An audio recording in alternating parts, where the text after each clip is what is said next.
जय हिंद दोस्तों, वंदे मातरम। जब से मुनव्वर राणा ने तालिबान को लेकर अपना विवादित बयान दिया है, जिसमें कि उन्होंने महर्षि वाल्मीकि को डाकू कह दिया था, डकैत कह दिया था और जस्टिफाई कर रहे थे कि किस प्रकार से हमारे देश में हर चीज़ का महिमा मंडन किया जाता है और कोई इंसान अगर कोई एक अच्छा काम कर देता है तो फिर उसके पुराने पाप धुल जाते हैं। इसको लेकर पूरे देश में काफ़ी ज़्यादा चर्चा हो रही थी, क्योंकि कोई भी इस बयान से खुश नहीं था। इसको लेकर कुमार विश्वास ने भी ट्वीट किया था कि भाई प्याली टूट गई पर कुत्ता समझ में आ गया, ऐसा करके उन्होंने एक ट्वीट किया था। मनोज मुंतशिर ने भी इसको लेकर कहा था। मतलब जो उनका ही जगत है, मुनव्वर राणा का जो कवि जगत है, वहीं से कई लोग इसकी आलोचना कर रहे थे कि यार आप कैसी बात कर रहे हो। और ये पहली बार नहीं मुनव्वर राणा ने इस प्रकार की बात करी थी। पिछले कुछ समय से वो कई बार इस प्रकार के बेतुके बयानों में बयान देकर फंस चुके हैं। योगी आदित्यनाथ को लेकर भी उन्होंने ऐसा ही कहा था एंड ये भी कहा था कि भाई अगर योगी जीत गया तो मैं लखनऊ छोड़ दूंगा, जिसके ऊपर लोगों ने कहा था कि भैया दूसरा प्लाट देखना शुरू कर दो। लेकिन इस बार मामला कुछ ज़्यादा ही बड़ा होता जा रहा है और जिस तरीके से भारत में कई जगहों से तालिबान को लेकर प्यार उमड़ता हुआ दिखाई दे रहा है लोगों के अंदर, वो एक मानसिकता के ऊपर सवाल उठाता है कि आखिर किस तरह की मानसिकता के लोग हैं और क्या चीज़ को सपोर्ट कर रहे हैं। ये चीज़ ज़रा सोचनी चाहिए, क्योंकि अफगानिस्तान से जो खबरें सामने आ रही हैं उसके मुताबिक उन्होंने भले ही कहा था कि भाई पत्रकारिता को भी आज़ादी रहेगी, लेकिन जो पत्रकार हैं ना वहाँ के, वो घरों में छुप के बैठे हुए हैं, वो बाहर तक नहीं आ पा रहे। और महिलाओं का क्या हाल है वो सभी हम लोग इंस्टाग्राम और बाकी फेसबुक पे हम लोग उनके वीडियोस देख ही रहे हैं। लेकिन इस मामले में मुनव्वर राणा के लिए मुश्किलें इसलिए बढ़ती जा रही हैं क्योंकि अब उनके खिलाफ एफआईआर भी दर्ज हो गई है। अपनी विवादित टिप्पणियों के लिए मशहूर शायद मुनव्वर राणा के खिलाफ लखनऊ के हजरतगंज थाने में SC/ST एक्ट समेत कई अन्य धाराओं में केस दर्ज किया गया है। मुनव्वर राणा ने महर्षि वाल्मीकि की तुलना तालिबान से करी थी। इसके बाद अखिल भारतीय हिंदू महासभा और सामाजिक सरोकार फाउंडेशन की शिकायत पर केस दर्ज किया। मुनव्वर राणा द्वारा महर्षि वाल्मीकि पर की गई टिप्पणी पर आपत्ति जताते हुए वाल्मीकि समाज ने इसे हिंदुओं की आस्था के साथ किया गया खिलवाड़ बताया। इसके बाद राणा के खिलाफ लखनऊ के हजरतगंज थाने में शिकायत दर्ज कराई गई। शिकायत के आधार पर पुलिस ने राणा के खिलाफ SC/ST एक्ट और धारा 153A, 295A और 501(1)(b के अंतर्गत केस दर्ज किया है। ज्ञात हो कि शायर मुनव्वर राणा ने महर्षि वाल्मीकि की तुलना तालिबान से करते हुए कहा था कि इंसान का कैरेक्टर बदलता रहता है। वाल्मीकि का जो इतिहास था उसे तो हमें निकालना पड़ेगा ना। हमें तो अफ़गानी अच्छे लगते हैं। वाल्मीकि को आप भगवान कह रहे हैं, लेकिन आपके मज़हब में तो किसी को भी भगवान कह दिया जाता है। राणा ने न्यूज़ नेशन पर पत्रकार दीपक चौरसिया से बात करते हुए कहा था कि वाल्मीकि रामायण लिख देता है तो वो देवता हो जाता है, उससे पहले वो डाकू था।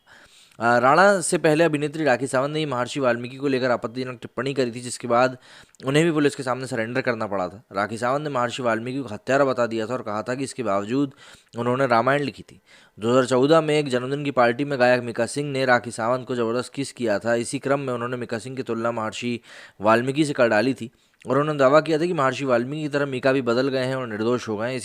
इसी बयान के बाद में राखी सावंत ने पंजाब पुलिस के सामने आत्मसमर्पण किया था और इस बात के कयास भी लगाए जा रहे थे कुछ ऐसा ही मुनव्वर राणा के साथ भी हो सकता है।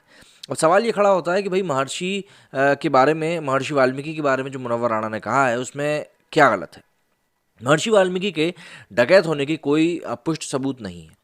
ये बात आपको समझनी पड़ेगी कि किस तरीके से इस बारे में कहा जा रहा है और क्या चीज़ें फैलाई जा रही हैं। 9वीं शताब्दी तक के किसी भी वैदिक साहित्य में महर्षि वाल्मीकि के डाकू होने की बात नहीं लिखी गई। ये बात खुद जज ने कही थी।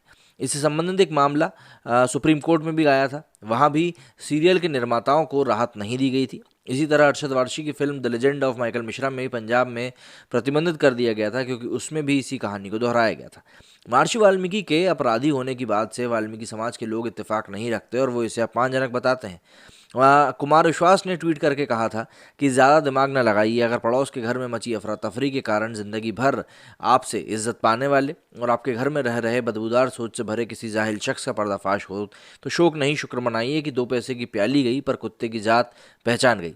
इस ट्वीट में कहीं भी किसी का नाम नहीं लिया गया था। कुमार विश्वास वैसे भी गालियों से बात करने वाले प्रतीत होते नहीं हैं, फिर भी पता नहीं क्यों लोग उनके इस ट्वीट पर गाली मुनव्वर राणा को दे रहे थे। कई यूजर्स का मानना था कि कुमार विश्वास ने बिना नाम लिए ही मुनव्वर राणा के लिए ये बात कही है और ये जो भी कुछ बात उन्होंने कही है उसमें सिंपल जो फोकस में है वो सिर्फ और सिर्फ मुनव्वर राणा थे।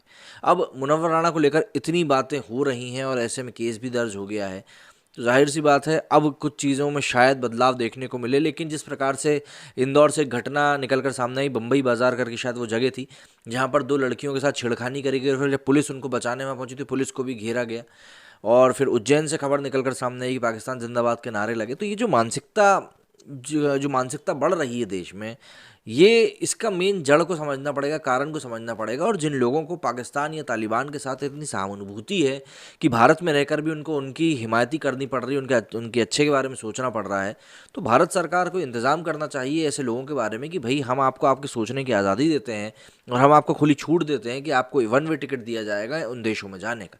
ऐसा करना चाहिए। इस पहल से क्या होगा, हमारे देश में जो इस प्रकार की जो समस्याएं होती रहती हैं और पुलिस को जो बार बार परेशानी उठानी पड़ती है, उनमें भी हो सकता है भारी कमी आए। आप सभी का क्या कहना है इस मामले में मुझे कमेंट करके ज़रूर बताइएगा। मेरे वीडियो फिलहाल इतना ही। जय हिंद, जय भारत।